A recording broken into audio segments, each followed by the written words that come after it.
Hello again everyone, how are you all? Hope you're all well. I've been in the game room, which is this room here where I do most of our recordings, and I've been having a bit of a tidy up. If you're anything like me, I'm not an organised connector, as you can tell by the crap all behind me and everything else and all these shelves. It's like I get things and things get put away, but then on top of that now I make videos.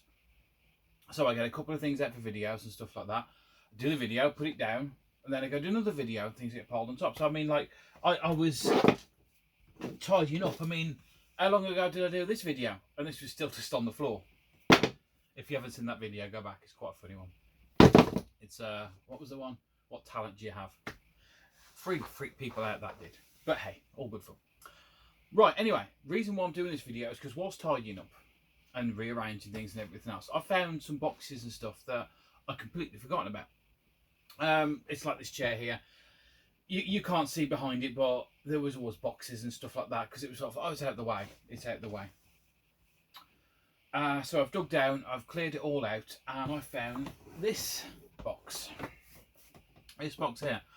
The contents of this box was gifted to me. It's not game related, but it's something very precious to me, and it's very precious to the person who gave it to me because he was a massive, massive fan. Still is. Doesn't watch it as much as he did anymore. It was a TV show. Let me take you back a bit of history. These have come from Pod, right? Pod. He's been on a couple of live streams and stuff with me, and we've done the Bongo video. I've known Pod since high school, so you know what I mean, as long as I can remember. And we always used to have French class together because he was in a different class, so we meet up in French class. And we end up talking about Red Dwarf. So that's what this video is about, Red Dwarf.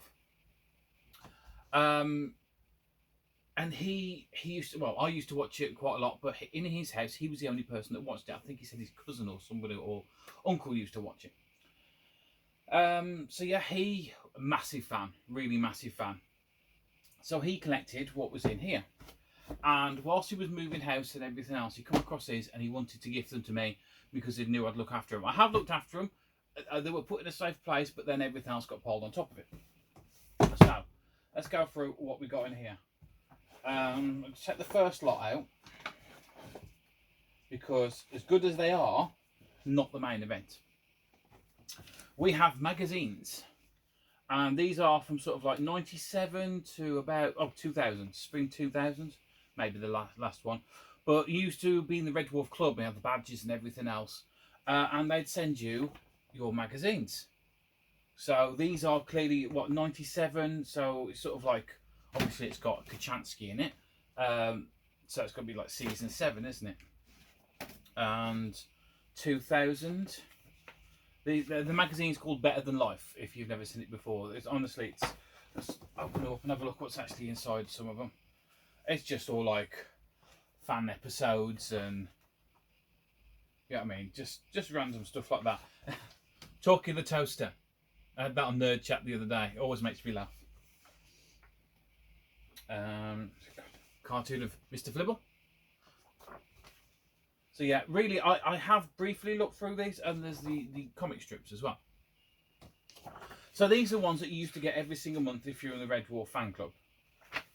Let's quickly go through a couple of these. Another Better Than Life, issue 30 from 1999. For some reason I got 2 of this one. But you can probably tell me why you have 2 of this one. Yeah, and each one again it's the same. It's I do like the illustrations and everything, and to be honest, it's been such a long time since I've found these out. I'm going to probably sit down and have a good read. Have a good read of these. So as I said, we've got a few. I'm not sure where these issues actually start from. I don't think we've got any of the early issues. Don't know why that one's got a weird sort of front cover.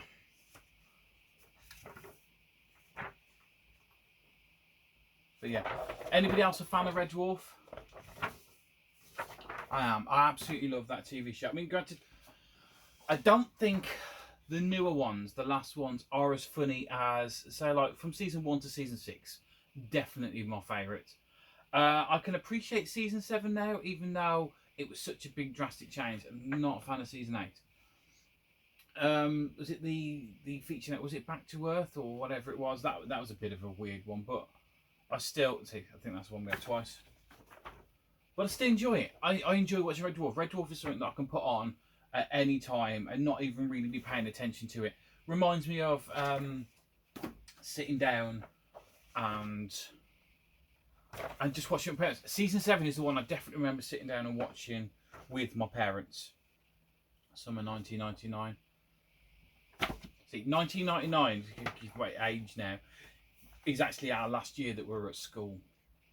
I always remember that, such a big thing that was being turned over to the millennium. I have to think how long ago that actually was now. So, right, let's quickly go through them. They're really great, really like them. But you guys remember, these are from like 98 to 2000.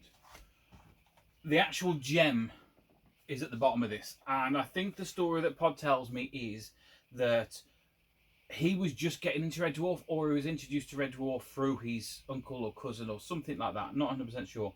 And he said, oh, I've actually got some magazines. And these are the original magazines. Unfortunately, I don't have the first issue, but I do have the second of the actual Red Dwarf magazines from, this is April 92. And if you've ever seen these before, these are full-on comics. Really good stories in them. Love the art style. And absolutely love having them in my collection. And obviously you've got bits like this in there as well, talking about Crichton and the Mask and everything else. Interviews with the cast. The Smeghead himself. Oh, well. Sorry.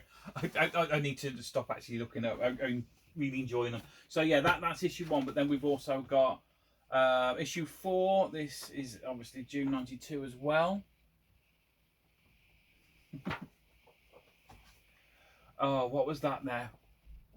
I can't remember the bloody name of that now. Is it Space Mumps? His head exploded. Now we've got Mr. Flibble in this one again.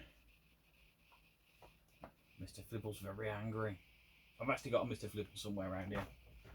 Although I do need to replace his eyes. See if Mr. Flibble's actually in this one.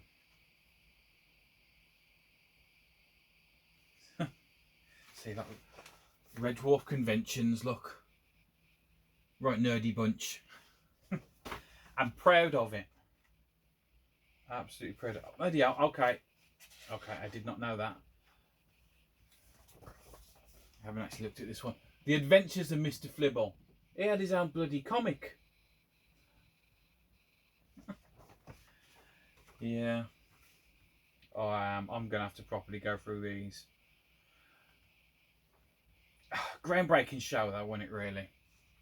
It's weird to think as well that it was almost cancelled. It was almost cancelled. Let's show them ones off. So we've got there, I think so. We've got like 6 or 7 of these ones, and I have to show this one off. Dwayne Dibley, definitely a good character. Free poster inside. I guarantee you. Oh, yeah, that's even better. Look. Have you got? Hang on. Have you got what it takes? The Amiga 600. Actually, that might be the poster. Oh, no, it's just the middle page. So showing all these are definitely falling apart. That's why they're kept in this box. Yeah, a little bit extra retro for you there. Showing its time, how big the Amiga was back then. I'm sure that's pretty much when we got our Amiga 600 as well. Early 90s, 92, 93. Something like that. So these are all going to go back in the box. These are going to be kept safe. I will properly read them. I think I enjoy these comics more than I enjoyed these, but it's just personal preference. I think it's because it's a lot earlier stuff. And let's face it, it's got a bloody comic of Mr. Flibble. And to end on this pod, this is not to embarrass you. He did give me a couple other things as well. I remember he was making himself a Starbug Don't think he ever finished making that. He used to have Red Dwarf books, and always at school, he thought by putting sellotape over the front covers, that was his way of laminating them so they'll last forever. Sadly, not the case. But I've got 2 of these, and these are, he used to have to record them off the TV himself so we could rewatch them. Nobody else really in his family did. So these are the tapes that he actually recorded off the TV. And he painted them. Not just painted them, they got undercoat, painted on the side, on the top. You know what I mean? He took pride in Red Dwarf, he really did. And I take pride in having these in my collection. Mate, thank you so much for giving these to me. It means a lot. Your friendship means a lot, and these mean a lot. They really do. Right, that's enough of me waffling. I just found them out whilst I was tidying, and I just had to share them with you. Do you enjoy Red Dwarf? What's your favourite episode? Okay, let's just do that. What is your favourite episode? I actually would find it quite hard to pick one. Although the Mr. Flibble episode is a great one. Better Than Life, I think it's Better Than Life. If you actually go back, like read the books or listen to the, because I've got a book on tape. You know what I mean? That's what it is. It's completely different. It really is. It's adapted for the TV. Gunman and Apocalypse, that's a good one, but then again, there's higher budget for that one, wasn't it? I don't know. Whitehall. The weird thing is, a lot of them are memorable to me. In fact, I'll probably go and watch some after I pick the kids up from school. Right, guys, that's enough of me waffling. Thanks for watching, and I'll see you again soon. Bye.